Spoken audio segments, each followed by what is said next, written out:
Hello everyone, welcome back. My name is Anna, and today I want to talk about my experience so far with Turo, what it's been like to have a car listed on Turo, and what I've recognized to be pros, cons, and just the overall experience. So let's get started. The first thing I experienced when listing my car on Turo was the feeling of having a car that you're responsible for out there and on the road, at the mercy of whoever is driving it. And so that to me was very scary. It made me very paranoid a lot of the times. I thought somebody was going to steal it. I thought somebody might wreck it.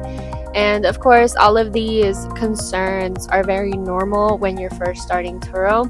But I want to say that feeling does go away if you have all of the systems in place to make sure that your car is being tracked or is being taken care of, right? So that includes guest communication, and it includes having trackers in your car to make sure that everything is a-okay. The next thing that I've been experiencing with Turo is how Turo, or having a car listed on it, is pretty simple, but it does require a lot of attention, meaning you have to pay attention to the guest needs communication, making sure that they know what the check-in and check-out procedures are and when they need to do certain things. It does require that attention, and it also requires attention to detail. If you are taking care of the cars, cleaning the cars yourself, you need to make sure that everything is providing a good experience for your guests. So you want to have a clean car, you want to make sure that everything is just perfect. The third thing I've learned while having a car listed on Turo is that your car will rack up quite a bit of mileage in a very short amount of time. The wear and tear on your car is pretty normal for this type of business. So if you have a car that you absolutely love, that you want to keep around for a long time, this is not the car to put on Turo. I got a 2020 Jeep Wrangler that I have listed. I actually financed this vehicle, and I bought it with about 42,000 miles. It is currently at 69,000 miles, a little bit over, almost 70.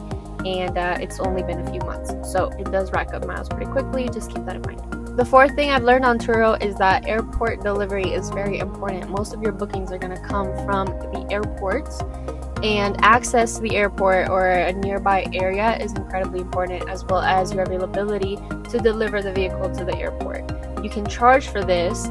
Some people charge $20, $30, some people charge $100, $200, depending on their accessibility to the airport. So it just really depends on you, but airport delivery is incredibly important. The fifth thing, and this is going back to the first thing I mentioned with what it feels like to have a car out there and how you can track it and how you can make sure that your car is safe. There are multiple companies that will provide vehicle trackers. Some of them are attached to your computer, some of them are attached to the vehicle with a magnet and stuff like that. It just really depends on what you're looking for.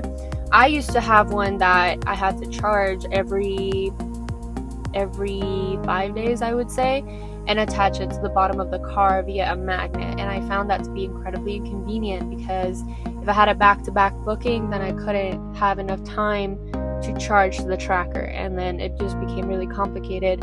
And what I did is I found out about this company called Bouncy, and what Bouncy does is they give you a tracker that attaches to your car's computer as long as your car is compatible. And so it tracks the speed, the vehicle's condition, and where it's located.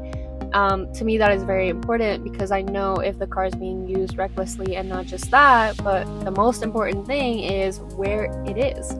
Where is my car, right? So if you have a guest that's supposed to return the car at a certain date, time, they're not communicating, they're not showing up, you know exactly where to find your car. So super important. Number 6, this is pretty important because it really determines how you're going to manage this business and if you actually have the time and the availability to do so. And it is scheduling. You have to be good at scheduling yourself around Turo and making sure that you're going to have enough time to clean, deliver, or pick up and get a ride there and back. It just really depends on what that looks like for you.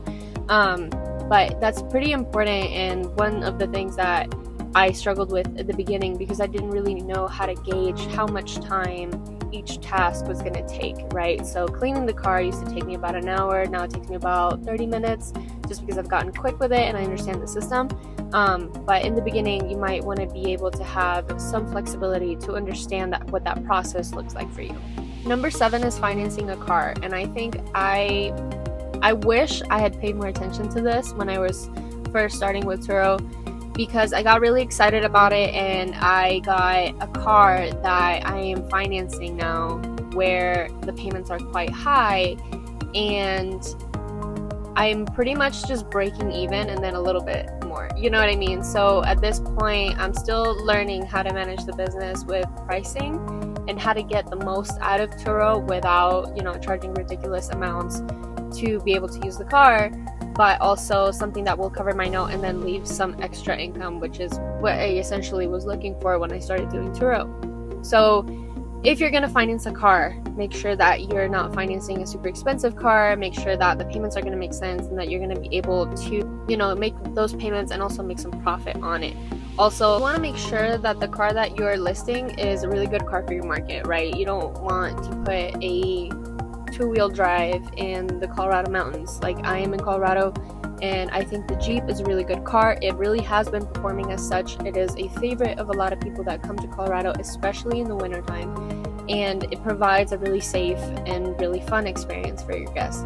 So you want to make sure that the car that you're providing is a good car for your market, and you have to do your market research before you list a car on Turo. Number 8 is insurance. Insurance is a huge question that I had when I was first starting with Turo, and I feel like it's the biggest question that most people are going to have when starting Turo.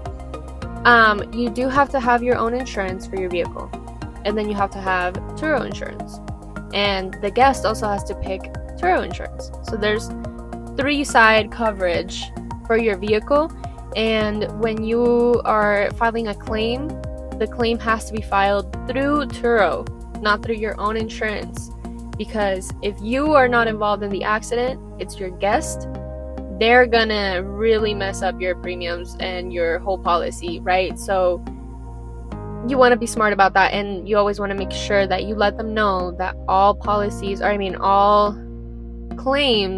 are gonna be through the Turo insurance policy.